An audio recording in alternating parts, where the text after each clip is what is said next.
going to learn and understand the difference between them, and also we are going to learn how to use it properly. So just keep watching. Welcome!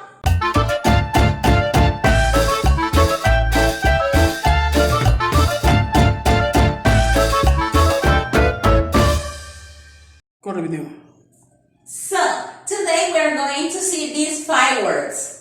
Aprovechar, aprovecharse, sacar provecho, buen provecho, and aprovechado. Let's see the difference between them. The first word, aprovechar, means take advantage. For example, when we are trying to be well organized in order to do our best with our free time, or trying to do all in just a short time. If you are well organized, you can do also, your time will be bien aprovechado. Well, aprovechar. So with the second word, aprovecharse, the only difference is this se at the final. And this se becomes this verb, a reflexive verb. A reflexive verb, if you remember, is when we do this action by ourselves.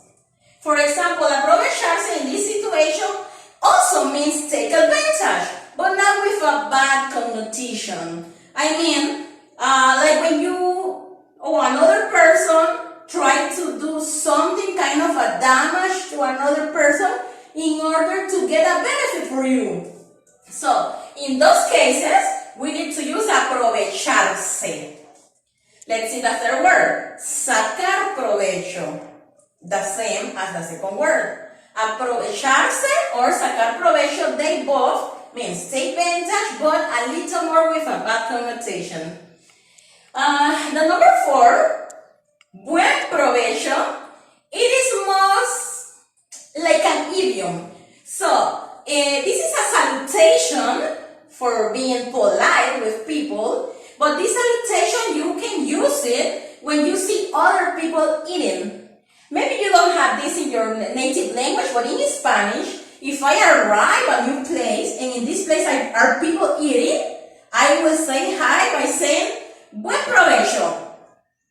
Just when they are eating, remember, it means only for saying hi, or also you can say bye if you are eating with them, but then you are going to leave the table before other people to finish their food. So you say, buen provecho, con permiso, and you can go.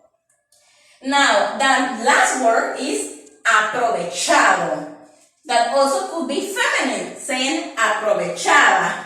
This is also an expression we use like for complaining to a person that take more of you than what you were offering to them.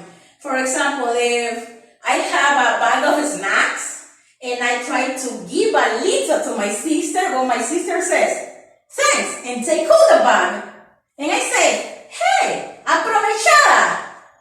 That's what means aprovechado. I know that this word is also the past participle of the verb aprovechar, but this usage I explained you is one of the most common for this word. So I hope you can practice this, understand this, and also try to apply it in your Spanish conversation. Here in the description, you are going to find these words, also the explanation and some exercises. So thanks for watching, and remember, you can study, and in the description you will find more information. Subscribe to our channel and keep watching for the next videos. Bye!